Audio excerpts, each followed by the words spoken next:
Welcome to Chain Reaction, the Foreign Policy Research Institute's flagship network of podcast series examining the political, security, economic, and social trends shaping Europe and Eurasia.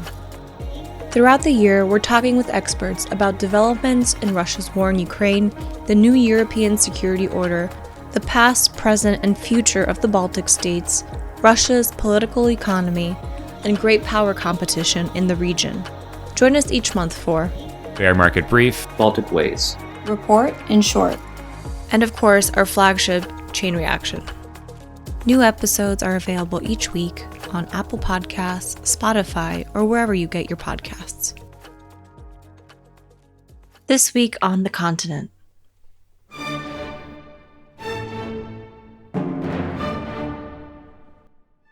In our journeys together across Europe, we've spent quite a bit of time on populism. A, how does it emerge? But B, what is the impact it's having in European politics broadly? When it comes to the emergence of populist political parties, we tend to see a pattern. They draw support in predominantly rural regions, regions that used to be industrialized but no longer. And we hear from supporters of these parties a sense of grievance that they haven't been seen by the traditional political parties, whether or not that's founded. Well, in recent German elections, we see that pattern holding, but with a bit of a twist. We see a very notable rightward shift predominantly in East Germany. There's kind of an interesting regional phenomenon happening here. What I'm wondering is, how does a formerly communist country swing right that hard? I'm Aaron Schwartzbaum, and we're back for a special episode of The Continent. We haven't done this podcast in a while, so just as a reminder, on this podcast, I am learning, hopefully with you, about politics, society, and security in Europe, particularly in the wake of Russia's most recent invasion of Ukraine. Each episode, I visit, in quotes, a country and have a local specialist explain to me some of the nuances I may have missed. I'm a Russia guy, not a Europe guy, so again, I'm here to learn. So on this episode, we'll be exploring what's eating East Germany, certainly touching on the electoral results, but what I really want to focus on is the color, the people, places, and trends involved that explain what's going on. Our guide for this episode is Katja Hoyer. Katja is a German-British historian and a journalist. Her debut book, Blood and Iron, The Rise and Fall of the German Empire, was widely acclaimed by academics and reviewers, while her second book, Beyond the Wall, East Germany, 1949 through 1990, is an international bestseller and has been translated into 16 languages. Katja is a visiting research fellow at King's College London and a fellow of the Royal Historical Society. She is a columnist for the Berliner Zeitung and writes about current affairs in Germany and Europe for newspapers in Britain and the US. Lastly, she co-hosts the podcast, The New Germany, produced by the Korber Stiftung. Katja was born in East Germany and is now based in the UK. We had a really enlightening conversation. I hope you enjoy. Katja, welcome to the Continent Podcast. We're very grateful to have you by. So let's quickly jump in. If you could provide a quick intro of yourself, your work, what's keeping you busy these days? Yeah, so I'm a historian. I often describe myself as sort of Anglo-German because I think that probably describes my hybrid identity best. So I'm originally from Germany and grew up there and went to school and to university there and then ended up in the UK, where I basically now work on Germany. So I write books about Germany. I've written one about the German Empire and one about East Germany. And I also write for various British and some American newspapers on sort of German current affairs. Fascinating. I'm excited to read those books as I focus on this topic. I think we're at a really interesting moment for populism broadly in Europe, and I think this East Germany example is particularly interesting. So let's turn to that topic broadly. I think I want to start with a very high-level, very philosophical question before we get into the nitty and gritty of politics. But based on your research and experience, what does it mean to be East German? What does that identity evoke for Germans? It is a really interesting question. I actually get asked that a lot because I was just about still born in the GDR in East Germany in 1985. So I was 4 years old when the Berlin Wall fell. And then, as I said, I grew up there and lived there for basically most of my young adult life. So technically that makes me an East German in that sense. But I don't really feel that way anymore because I've lived away from there for so long. And when I go back now and you speak to people, you get all sorts of interesting answers. Like some people say it doesn't matter to them at all. They just feel German rather than specifically East German. But I've recently seen a survey where far more East Germans said that they feel East German than West Germans said that they feel West German. And so there's definitely something still quite strong about that identity that I think we also see in lots of statistics, be that in politics or economic terms or in the way that people live, whichever question you ask basically Germans, and if you impose that, the results of that onto a map, you see the old East and West reappear. So there's definitely something still lingering in terms of an East German identity. Yeah, so I'm really curious about this episode, and I think we'll talk about this obliquely over the course of the coming questions, is how former East Germany, which was ostensibly socialists, communists, I think maybe fair to say, is now leaning right. Now, I have a lot of theories about why that might be the case, but it's an interesting turn. I mean, it's taken some time, but still, yeah, worth investigation here. So I think one of the things that is important about this podcast, what we do on the continent, is explaining who are the people in your neighborhood, the Mr. Rogers question, as we talk about these kind of political trends. And so one question I have as we get into recent electoral results, there were 2 state elections in East Germany. I think this past weekend, we're recording on September 5th, we saw a party called Alternative for Germany, or Alternative for Deutschland, if we're saying it in the local parlance, gain a lot of ground. Could you help me understand this party a little bit better? Where do they fit in the populist mold of European populist parties? What sets them apart? Are they similar in any respects to some of the kind of usual suspects? Yeah, I mean, they are similar in the sense that the reasons why people vote for them are similar, I would say, across Europe. So, top of the list is migration, but then also kind of a general sense of anti-wokeness, if you will. So people getting fed up with having to speak a certain way or saying that they don't want to go along with the current sort of left-leaning culture and so on. So these reasons, I think, are similar to what we see, say, in France or in Austria or in the Netherlands or elsewhere. But it is quite remarkable that the German incarnation is, I would say, further to the right and more radical, to the point where even Marine Le Pen, the leader of the far-right party in France, has sort of distanced herself and her party from the AfD. So that, I think, shows that, that even other right-wingers regard them as sort of beyond the pale in some ways. So there's certainly a very specific German incarnation of that going on in Germany. So I guess my question, that being the case, is why so extreme, and or how? I think the interesting kind of trend we have seen with a couple of these more right-wing parties, and I don't want to launder anything, political statements into kind of normality here, but Le Pen has made an effort to moderate herself somewhat on certain issues. Meloni in Italy has tried to moderate herself on certain issues. So yeah, in which ways is AfD extreme anti-immigrant views? I know they've been investigated. I know there have been some very problematic statements about a variety of ethnic groups. Am I on track there?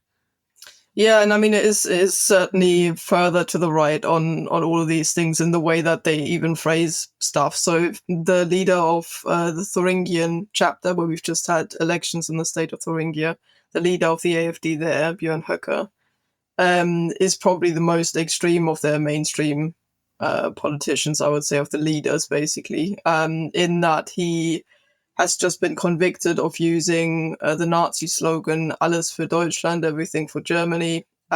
He's also then toyed with the whole thing that he's been convicted for that. So he will stand in front of an audience and say everything for, and then lets the audience add the last bit so that he's technically saying the whole phrase. His manifesto in the state of Thuringia is entitled Everything for Thuringia, again, just about avoiding the phrase, but making it very clear that he'd rather carry on using it. So I think one thing that makes it different is the obvious fact that there's the German history around Nazism there as a backdrop. And that, on the one hand side, means that whoever's on the right in German politics has to do something with that, either distance themselves from it or align themselves with it or whatever. But they have to deal with the fact that Nazism is there as a precursor to what they're doing today. And on the flip side, it's meant that mainstream politicians in the center of politics are responding incredibly strongly to the rise of any right-wing party, basically. And this means that effectively it doesn't really matter if you're a moderate right-wing party or a far-right party, they'll call you Nazis, basically, and fascists anyway. And this is kind of, ironically, this hostility has given the far-right this sort of blanket or kind of blank sheet, really, with which they can work, because ultimately if somebody's already called you a fascist, then what's to stop you from actually saying fascist things effectively? So I think this has led to a further radicalization as well, whilst other countries haven't got that historical baggage, basically, and they deal with right-wing parties in different ways. So I think one nuance I want to note here is that while we're certainly talking about the far right with AfD, there was another populist party on ostensibly on the more leftward side, this Wagenknecht, Sarah, I believe her name. So she has her alliance. What is her deal? That's the technical term. What's her deal? So her deal is that she's sort of left-wing on social policies, so things like labor rights and minimum wage and that sort of classic left-wing territory, but then she's right-wing on things like migration. And so it's sort of like a left-wing conservatism or left-wing nationalism, if you will. We see some of these things in Southern Europe as well, so you have similar trends actually also in Spain and other areas. It's a particular brand of populism that sort of merges these two things together. But really what's top of their list is a very Russia-friendly attitude towards the war in Ukraine and just in general rebuilding relationships with Russia. And so many Eastern Germans who are frightened that the war in Ukraine will basically escalate and it's all dangerous and there's a deep kind of sense of fear there towards Russia, they voted for her party for that reason, not necessarily because of the other policies. Are Eastern Germans more worried about that than Western Germans? Yeah, they are, definitely. I think that's due to historical reasons. So, they've experienced what it was like to be defeated in the most horrific way after the Second World War, at the end of the Second World War. So whilst the West had the experience of relatively ordered troops coming in from America and Britain, basically with a really strict regime that basically told them not to loot and to rape and to murder civilians. That was very, very different in the East, where all of these things happened, and the experience of Russian might, I think, was quite a different one. And then, of course, there was the fact that they were occupied by the Soviet Union, and then remained as part of the Eastern Bloc, with this idea of this kind of Cold War setup, the two superpowers effectively being the Soviet Union and the US. I think in the US and in the West, basically that respect, for lack of a better word, for Russia as a superpower has gone to some extent, or has certainly been eroded. I don't think that is the case in East Germany today. So people still look at Russia as this kind of overbearing force that you just can't defeat or even, kind of force into a compromise. So you hear things from people when you go there, they'll say, well, you just can't defeat Russia. Napoleon found that out, and people give you all sorts of historical examples. There's a really deep-seated mix of fear and respect for Russia that you don't have in the same way in West Germany. And that's something that both the AfD and Sarah Wagenknecht's party can tap into. That's a really interesting distinction. I think what I've learned about other populist parties across Europe is that there was a lot of pro-Russia sentiment historically, but that was more to differentiate themselves from the kind of political mainstream, in that when Russia reinvaded Ukraine in 2022, Le Pen toned that down. Meloni now is pretty outspoken about supporting Ukraine. So that's a fascinating distinction. Thank you for that. I have another, I don't want to call it a dumber question, but I do feel compelled to ask. So we're talking about these two states that had elections, Saxony and Thuringia. I feel like when you're saying these states to most American listeners, you couldn't be making up names of places and everyone would nod along. So as people who do not know, or let me speak for myself, as someone who's not intimately familiar with the distinctions of German states, what do Americans like myself need to know about Saxony and Thuringia? What are they like? Again, what's their deal? I think you could ask most Western Germans the same question, and they just vaguely nod. I mean, that's been a gripe of the Eastern states for a long time, that they don't sort of particularly feel seen. I guess in the widest sense. So Germany's made up of 16 individual states, and it's quite a strong federal system in the sense that the states have got a lot of individual power, not unlike the US basically as a system, and so they each have individual identities. Saxony is very, very proud of its heritage, not in East Germany, which is often associated with, because it was in the former East, but actually as a kingdom. And the kingdom of Saxony goes a long way back and is sort of comparable with Bavaria, for example, or Prussia in its sort of status really as one of the German superpowers. Germany only became a country in 1871, and before that you still had all of these individual sort of kingdoms and states, and Saxony has got a history that goes a long way back with big sort of Baroque palaces and quite a distinct local identity, I would say. And Thuringia is an interesting one because it's so splintered into lots, historically speaking, into lots of small little areas that have got different dialects and different ways of doing things.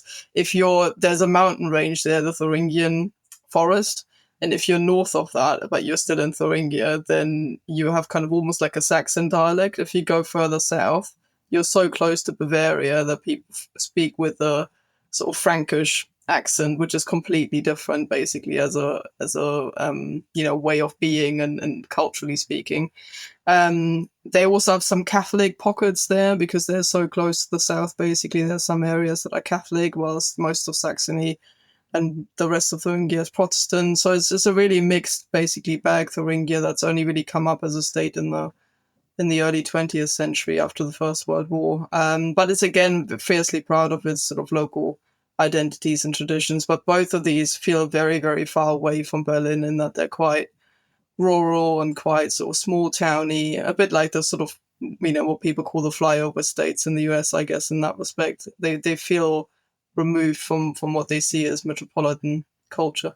So I guess it's a great segue to the question I want to ask about next, which is that usually when populist movements emerge in various places, there's some sort of grievance, perceived or real. So it could be, economic anxiety. I'm making air quotes for listeners. It could be racial grievances. It could be some combination of the two. You mentioned that a lot of these East German states feel not seen. What are these grievances? I know you talked about immigration.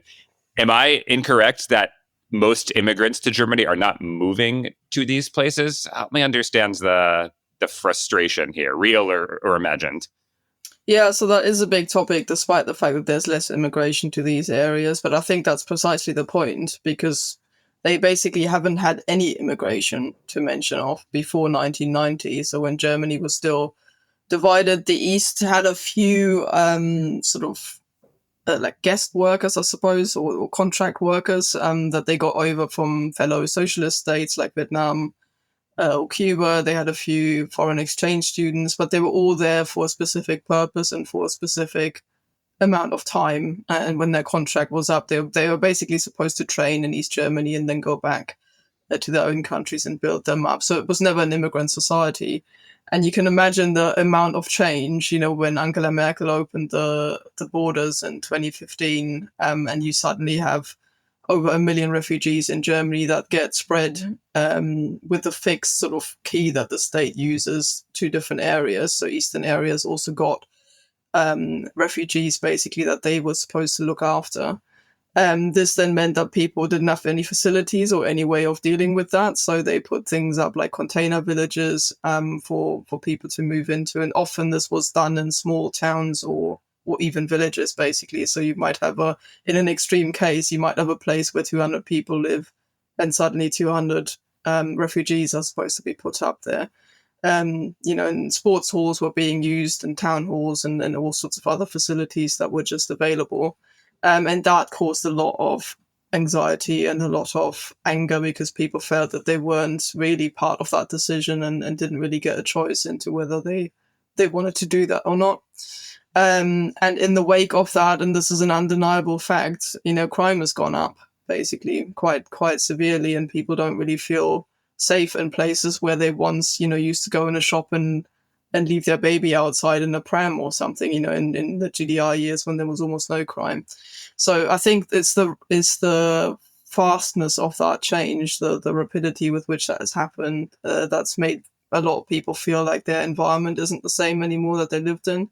And you add to that the enormous economic and political change since 1990, and people are just completely, I would say, disorientated and keen to cling on to an old sense of home, that isn't realistic any longer. But the AFD can come in and use basically words and emotive language to say that they'll restore that old world that is now gone, and that's quite effective.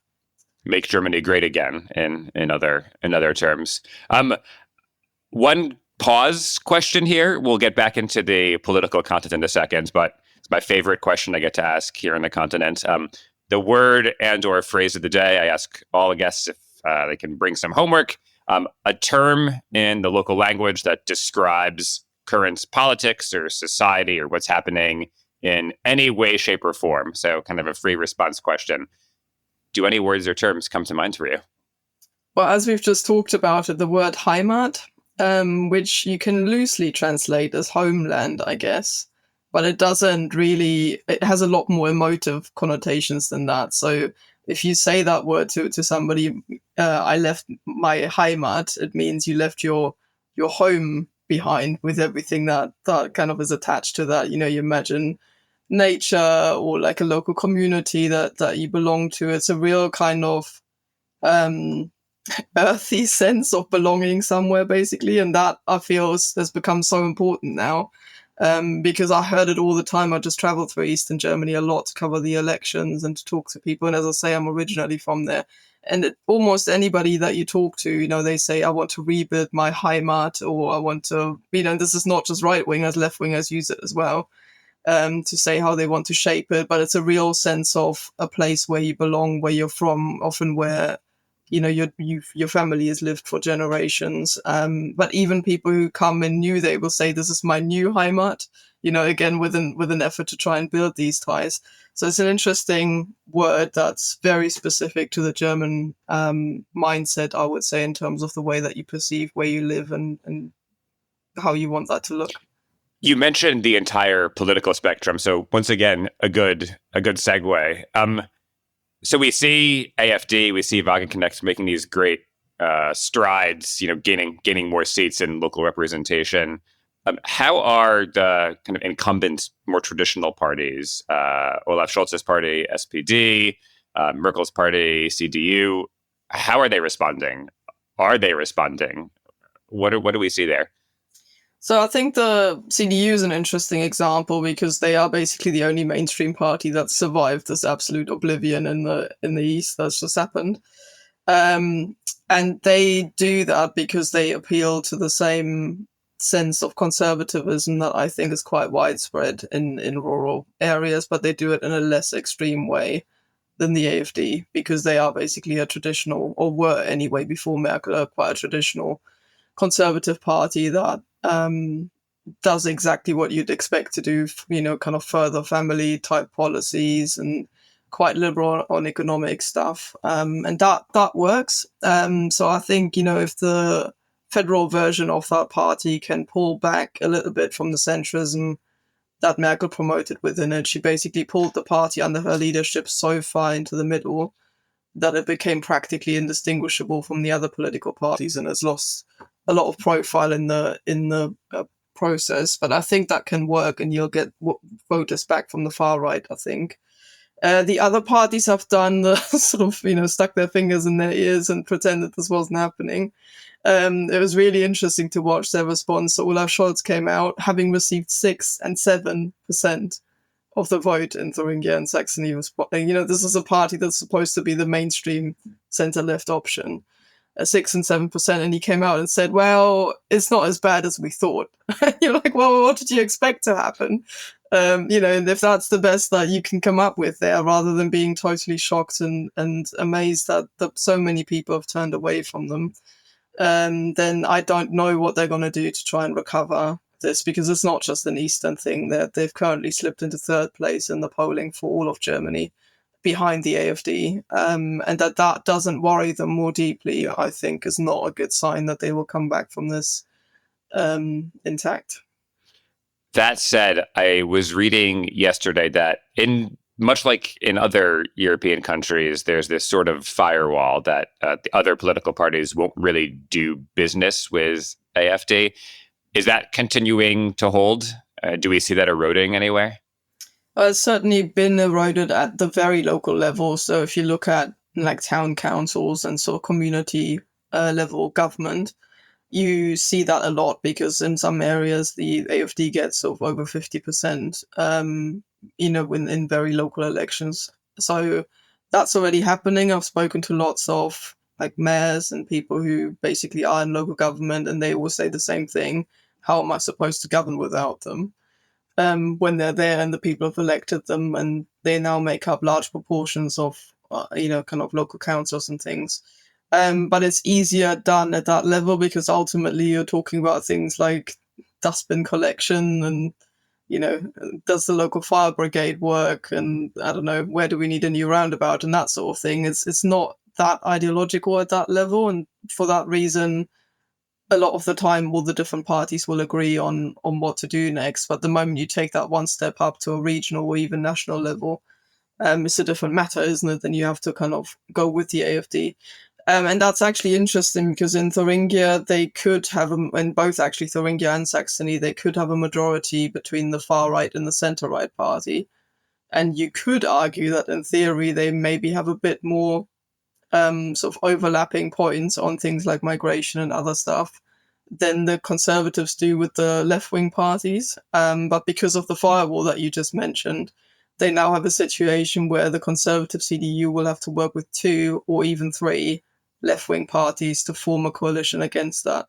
And not everyone in the center-right party is happy with that. So there are politicians who've already pushed for, the firewall to basically be torn down and to have a coalition with the AfD. But I don't think they will go down that route, because the federal party won't allow it. I think they've already threatened that anybody who will actively promote that will just be dismissed or expelled from the party. As a final question, and one aimed at providing additional color to listeners always, you were just traveling, you said. Are there any particular or favorite anecdotes from your travels that you'd like to share that are emblematic of the trends we're discussing today? Well, one trend is that the AfD is trying to undermine or infiltrate, if you will, like local institutions. And the huge institution in Germany is the fire brigades. I don't know how it's organized in the US, but basically the vast majority of anything that the fire brigade does is volunteer work. So there's very, very few active professional firefighters. The rest is all done by volunteers who are properly trained, but they basically do it at the weekend.